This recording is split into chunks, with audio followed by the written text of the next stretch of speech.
Hello everyone, आप सभी का एक बार फिर से स्वागत है हमारे अपने यूट्यूब चैनल पे। मेरा नाम है सत्यम गुप्ता और मैं currently as a GST inspector posted हूँ अपने होम स्टेट यूपी में। तो आज का हमारा टॉपिक है कि जीएसटी इंस्पेक्टर और एएसओ इन सीएसएस दोनों पोस्ट में क्या डिफरेंसेस हैं, दोनों पोस्ट में क्या बेनिफिट हैं, क्या दोनों में अंतर है, क्योंकि दोनों ही एसएससी सीजीएल की मोस्ट डिमांडिंग जॉब्स हैं। मोस्ट नहीं कहूँगा, लेकिन हाँ, दोनों ही काफ़ी डिमांड में रहती हैं। और सबसे बड़ी बात यह है कि दोनों ही 4800 ग्रेड पे की जॉब है और एसएससी सीजीएल एग्ज़ाम में होम पोस्टिंग जिसे लेनी रहती है, उनके लिए ये दोनों जो पोस्ट हैं वो बहुत ही अच्छी पोस्ट है, क्योंकि इन दोनों पोस्ट में खासियत ये है कि तो इसमें होम पोस्टिंग मिलने के चांसेस बढ़ जाते हैं। तो आज हम यूज़ डिस्कस क्या करेंगे? आज हम डिस्कस करेंगे कि इन दोनों पोस्ट्स में सैलरी हमें कितनी मिलती है, क्या हमारा वर्क रहता है, वर्क प्रेशर कितना रहता है इन दोनों पोस्ट्स में, या वर्क लाइफ बैलेंस की बात कर लें, आगे आपको फ्यूचर में तैयारी करनी है तो क्या कौन सी पोस्ट अच्छी रहेगी। ट्रांसफ़र्स के बारे में बात करेंगे कि इन दोनों पोस्ट में ट्रांसफ़र्स कैसे होते हैं, होम पोस्टिंग मिलने के चांस इन दोनों पोस्ट में किसके ज़्यादा हैं, और सबसे बड़ी चीज़ प्रमोशन एस्पेक्ट्स किस में अच्छे हैं। तो इन सब कुछ टॉपिक्स पे आज हम बात करेंगे और लास्ट में मैं एक अपना पर्सनल ओपिनियन भी दूंगा कि मैंने 291 रैंक होने के बावजूद भी एसएससी सीजीएल 2021 में एएसओ सीएसएस न लेकर जीएसटी इंस्पेक्टर पोस्ट क्यों ली। तो सबसे पहले हम बात करेंगे सैलरी के बारे में। तो दोनों ही 4800 ग्रेड पे की जॉब है और अगर एक्स सिटी में आपकी पोस्टिंग होती है तो दोनों की ग्रॉस सैलरी बनेगी लगभग 85,000। अगर अभी करंट सिनेरियो को देखें तो लगभग 85,000 की बनेगी और आपको कट कटा के आपके हाथ में 72 से 75,000 के बीच में सैलरी मिलेगी। तो ये होगी सैलरी की बात। सैलरी में कोई भी डिफरेंस नहीं है, दोनों की सैलरी सेम है, लेकिन ऑल्दो जीएसटी इंस्पेक्टर में अगर आप वाई सिटी में या जेड सिटी में पोस्टेड होते हैं तो आपकी सैलरी थोड़ी सी कम हो सकती है। जैसे कि अगर मैं अभी करंटली जेड सिटी में पोस्टेड हूँ तो मेरी इन हैंड सैलरी लगभग 67 से 68,000 के आसपास आती है। तो ये हो गई सैलरी की बात। तो अब हम बात करते हैं कि हमें वर्क क्या करना पड़ेगा, क्योंकि किसी भी जॉब को ऑप्ट करने से पहले अगर आपको जो काम करना है वही आपको नहीं पसंद है या उसमें ही आप कंफर्टेबल नहीं है तो आई थिंक वो जॉब नहीं, वो एक मिज़री बनकर रह जाती है। क्योंकि अगर आपको उस काम को करने में मज़ा नहीं आ रहा है या आपका कैरेक्टर, क्योंकि हर इंसान का कैरेक्टर अलग-अलग है, हर इंसान का कंफर्ट अलग-अलग है, तो उसे किस तरीके की जॉब पसंद है, उसे डेस्क वर्क वर्क पसंद है, फील्ड वर्क पसंद है या दोनों का मिक्सचर पसंद है। तो इन चीज़ों को ध्यान में रखते हुए पहले हम डिस्कस करते हैं कि आपको एएसओ सीएसएस में किस तरीके का वर्क करना पड़ेगा। तो जितना मुझे नॉलेज है और जितना मैंने अपने एएसओ सीएसएस में पोस्टेड दोस्तों से नॉलेज ली है, तो उन्होंने ये बताया है कि एएसओ सीएसएस में यूजुअली जो काम है 100% डेस्क वर्क है और इनका जो यूजुअली काम होता है नोटिंग ड्राफ्टिंग का होता है। ये मान के चलिए कि आप एक टेबल चेयर पे बैठ के प्रॉपर और नोटिंग ड्राफ्टिंग करते हैं, यानी कि ये समझ लीजिए कि पूरा का पूरा काम सिस्टम पर है। और आपका कोई जैसे कि जीएसटी इंस्पेक्टर में होता है कि आप कभी कदार वेरिफिकेशन के लिए जाते हैं, रेड्स पर जाते हैं, तो फील्ड विजिट एसोसिएशन में एज सच कोई नहीं है। और अगर हम जीएसटी इंस्पेक्टर की बात करें तो हमारा काम डेस्क वर्क भी है, 60% हमारा काम डेस्क वर्क है, 60 टू 70% हम मान लेते हैं कि डेस्क वर्क की जॉब है। लेकिन 30% जो काम है वहाँ पर आपको फील्ड में भी जाना पड़ता है, आपको फिजिकल वेरिफिकेशन ऑफ रजिस्ट्रेशन में भी जाना पड़ेगा, आपको रेट्स पर भी जाना पड़ेगा। अगर आप ऑडिट में हैं तो ऑडिट करने के लिए आपको जाना पड़ेगा। रेट्स में तो इवन आपको 3-3 4-4 दिन भी रेट्स पे रहना पड़ता है। तो ये हो गया पूरा पूरा इनका कि अगर आपको डेस्क वर्क पसंद है और अगर आपको फील्ड वर्क पसंद है, तो डेस्क वर्क अगर आपको पसंद है तो आपके लिए एएसओ सीएसएस है। अगर आप चाहते हैं कि नहीं, डेस्क वर्क के साथ साथ मुझे थोड़ा सा फील्ड में भी जाने का मौका मिले और मैं थोड़ा सा टैक्स पेयर के टच में रहूँ, तो इन सब चीज़ों के लिए आपका जीएसटी इंस्पेक्टर की पोस्ट आपके लिए बेस्ट रहेगी। अब हम बात कर लेते हैं वर्क लाइफ प्रेशर कि अगर आपको इन फ्यूचर अपनी फैमिली को टाइम देना है, आपको आगे तैयारी करनी है, तो यहाँ पर वर्क लाइफ प्रेशर कैसा रहेगा और आपका मेंटल पीस, क्योंकि वर्क लाइफ प्रेशर डायरेक्टली या इनडायरेक्टली मेंटल पीस को हैम्पर करती है। तो वर्क लाइफ प्रेशर की बात करें तो मैं अगर अपने ऑफिस की बात करता हूँ, मैं अगस्त 2023 में यहाँ पोस्टेड हुआ था यूपी जोन में। शुरुआत में मुझे टेक्निकल ब्रांच मिली थी। टेक्निकल ब्रांच अगर आप सभी को ना पता हो तो टेक्निकल ब्रांच ये होती है कि हमें टोटली फाइल वर्क करना पड़ता है, हम किसी भी टैक्स पेयर के टच में नहीं रहते हैं। इसे कहते हैं नॉन सेंसिटिव पोस्टिंग, और जो भी नए लड़के आते हैं उन्हें नॉन सेंसिटिव पोस्टिंग ही यूजुअली मिलती है। और फिर उसके उसमें तो हमारा एज सच कोई वर्क प्रेशर नहीं था हमारे ऊपर। मैं अभी अभी करंटली मैं रेंज में पोस्टेड हुआ हूँ। इससे पहले मैं टेक्निकल में पोस्टेड था, तो वहाँ पर मेरा वर्क लाइफ ये मान के चलिए कि अगर मैं दिन के 3 घंटे अगर सही से काम कर लेता हूँ तो मेरा मतलब उस दिन का काम पूरा हो जाएगा। और एज़ सच मुझे आज तक कभी ऐसा नहीं फ़ील हुआ कि मुझे टारगेट दिया गया हो या मेरे ऊपर प्रेशर आ रहा हो और मैंने कभी घर पर जाकर मतलब कोई भी काम घर पर ले जाकर नहीं किया है। और अभी मैं रेंज में पोस्टेड हूँ, तो रेंज में क्या होता है कि रेंज का इंस्पेक्टर एक ही होता है, सुपरिटेंडेंट एक ही होता है, तो जिम्मेदारियाँ बढ़ जाती हैं। लेकिन अभी तक मैंने कोई एज सच प्रेशर फील नहीं किया, क्योंकि हम एसएससी सीजीएल से सेलेक्ट होकर आते हैं, तो मैं ये एक्सपेक्ट करता हूँ सभी स्टूडेंट से कि हमारा एक मेंटली मतलब काम करने का तरीका थोड़ा फास्ट होगा, और मुझे नहीं लगता है कि किसी को उस चीज़ को फ़ील करेगा। लेकिन हाँ, ये एक ज़रूर कहूँगा कि कुछ ऐसी ब्रांचेज़ होती हैं जैसे एंटी इवेज़न हो गई, ऑडिट हो गई, तो इसमें क्या होता है कि जब हम रेट्स पर जाते हैं या ऑडिट पर होते हैं, तो वहाँ पर कोई वर्क लाइफ़ जो होती है वो थोड़ी-सी हैम्पर होती है, क्योंकि रात में भी हमें जगना पड़ता है। अगर 2 दिन या 3 दिन लेट चलती है तो रात में जगना पड़ता है, तो घर से बाहर भी रहना पड़ता है, तो वहाँ पर थोड़ा मैं कहूँगा कि वर्क लाइफ़ थोड़ी हैम्पर होती है।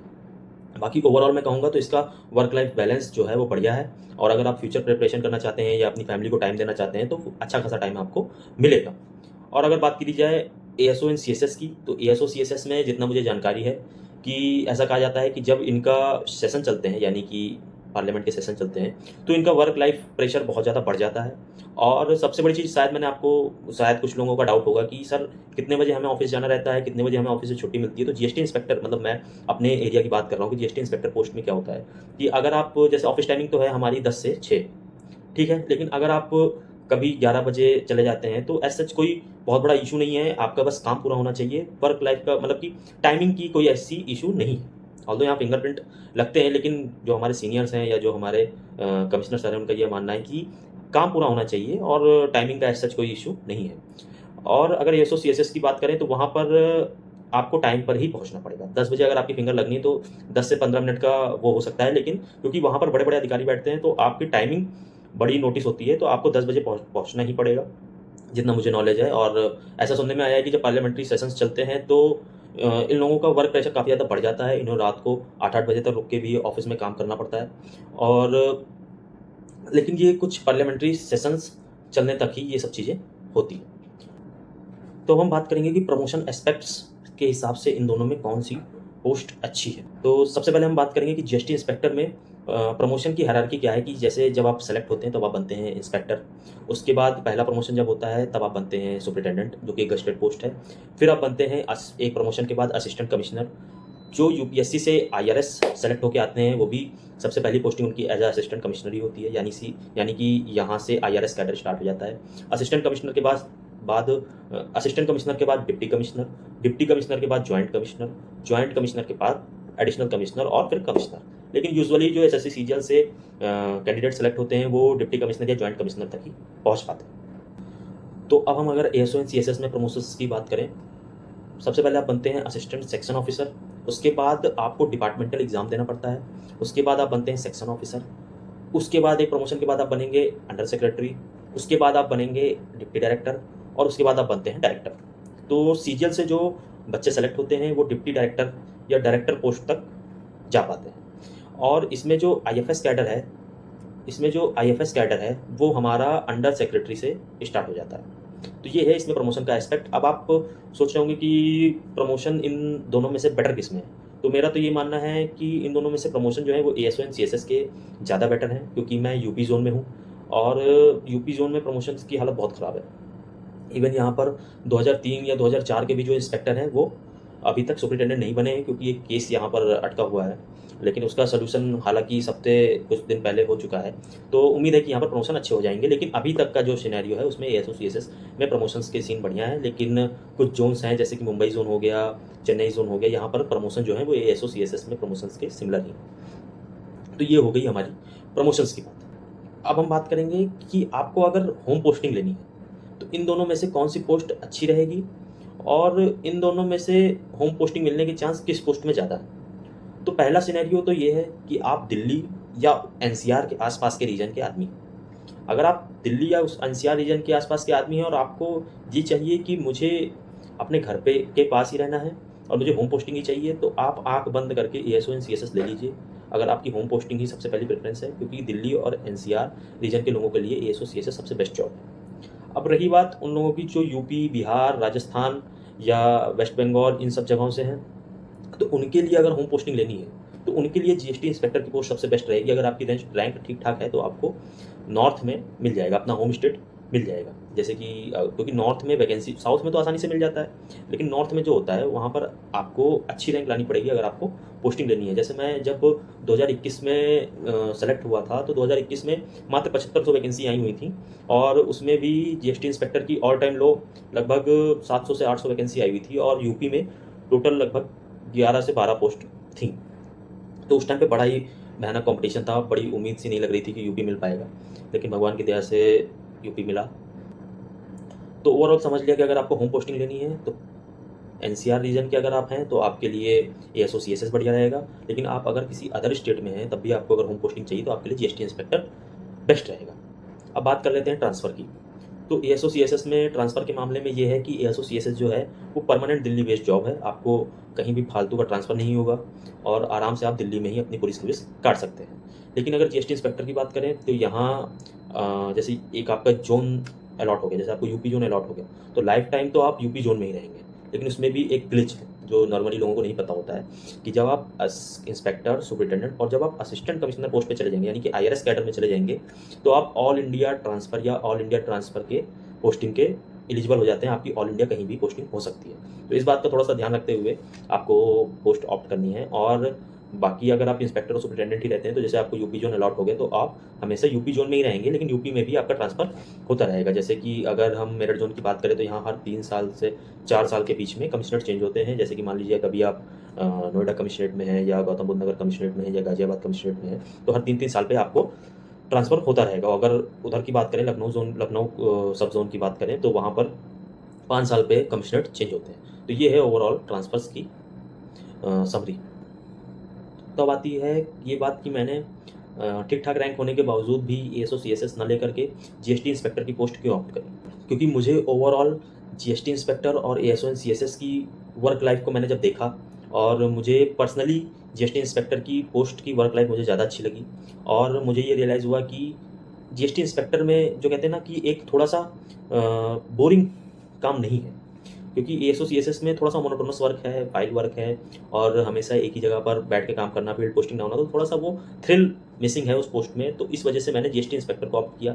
लेकिन हाँ, मुझे ये पता था कि मुझे यूपी ज़ोन या नॉर्थ ज़ोन मिल जाएगा, इस वजह से मैंने जीएसटी इंस्पेक्टर की पोस्ट ऑप्ट की। अगर मुझे ये डाउट होता कि मेरी रैंक ज़्यादा है और मैं साउथ में पोस्टेड हो सकता हूँ, तो मैं साउथ को प्रेफ़र ना करके मैं फिर एएसओ सीएसएस पोस्ट को प्रेफ़र करता। तो ये आपको थोड़ा-सा एनालाइज़ करना पड़ेगा पोस्ट भरने से पहले कि आपको कहाँ पोस्टिंग मिल सकती है। मेरा तो ये मानना है कि सबसे पहले आप होम पोस्टिंग को प्रेफ़र कीजिए, क्योंकि होम पोस्टिंग में क्या होता है, इंसान जब एक बार साउथ में चला जाता है या थोड़ा दूर चला जाता है, अलग स्टेट में चला जाता है, तो चीज़ें थोड़ी-सी डिफ़िकल्ट हो जाती हैं, क्योंकि आपके घर में शादी है या आपके घर में कोई फ़ंक्शन है, तो फिर वो जॉब का मज़ा नहीं ले पाता है। असली मज़ा जॉब का तभी है जब आप होम पोस्टिंग में हैं, आपके घर में कोई फ़ंक्शन है, आपके घर में कोई दिक्कत है, तो आप 4-5 घंटे का ट्रैवल करके अपने घर में पहुँच गए या पास में मिल गए तो 2-3 घंटे का ट्रैवल करके आप वहाँ पहुँच गए। तो होम पोस्टिंग पहला प्रेफ़रेंस दीजिए।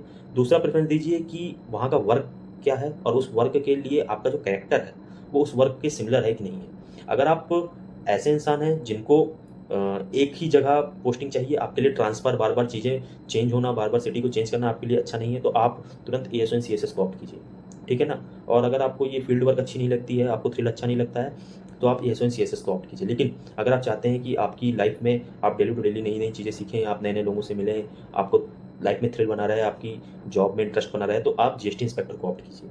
ये मेरा पर्सनल ओपिनियन है। अब रही बात इस चीज़ की कि जीएसटी इंस्पेक्टर और एएसओ सीएसएस में हमें क्या ऑप्ट करना चाहिए, यानी आपको क्या ऑप्ट करना चाहिए, तो मैंने बताया कि होम पोस्टिंग को पहली प्रेफ़रेंस देनी है। दूसरी प्रेफ़रेंस देनी है कि जो वर्क वहाँ पर हम करने वाले हैं वो मेरे कैरेक्टर को सूट करता है कि नहीं सूट करता है। अगर इन फ्यूचर ट्रांसफ़र या सिटी चेंज होती है तो उसमें मैं कंफर्टेबल हूँ कि नहीं हूँ। और इन सब चीज़ों को ध्यान देना, प्रमोशन एस्पेक्ट को लास्ट में ध्यान दीजिए कि फ्यूचर में मेरा प्रमोशन कैसा हो सकता है, इस चीज़ों को ध्यान दीजिए। तो इन सब चीज़ों को ओवरऑल में ध्यान देते हुए ही आप पोस्ट को चुनाव करें। और उसमें भी सबसे बड़ी बात क्या है, आप एएसओ और इस जीएसटी इंस्पेक्टर पोस्ट में ही फँस के नहीं रहना है। अगर आपको जब आपका सारा चीज़ हो जाता है, जब आप डीवी में जाने वाले होते हैं और आपको ये महसूस होता है कि यार मेरी रैंक तो थोड़ी ज़्यादा है और मुझे नॉर्थ का मैं रहने वाला हूँ, मुझे नॉर्थ नहीं मिलेगा, तो आप थोड़ा-सा कम ग्रेड पे की जॉब को सेलेक्ट कर और आप नॉर्थ लेने का ट्राई करिए। क्योंकि मैंने कई लोगों को देखा है जो साउथ में जीएसटी इंस्पेक्टर बन के फँस जाते हैं, बड़ी पोस्ट लेने के चक्कर में, और फिर साउथ में उनकी पूरा मेंटल हेल्थ और हर चीज़ों से वो परेशान होते हैं। मेरे कुछ दोस्त हैं जो अभी भी साउथ में हैं, वो तो चाह रहे हैं कि मैं टीए बन जाऊँ और अपना यूपी मिल जाए मुझे। तो ये मान के चलिए कि आपकी प्रेफ़रेंस क्या है, इस चीज़ पर डिपेंड करता है कि आपका कौन-सी पोस्ट आपको लेनी चाहिए। तो उम्मीद करता हूँ कि आपका एसओ सीएसएस और जीएसटी इंस्पेक्टर पोस्ट में डाउट सॉल्व हो गए होंगे। अगर आपके कुछ अभी भी क्वेश्चंस बचे हुए हैं तो मुझे कमेंट्स सेक्शन में बताइए, मैं उसका रिप्लाई करूँगा।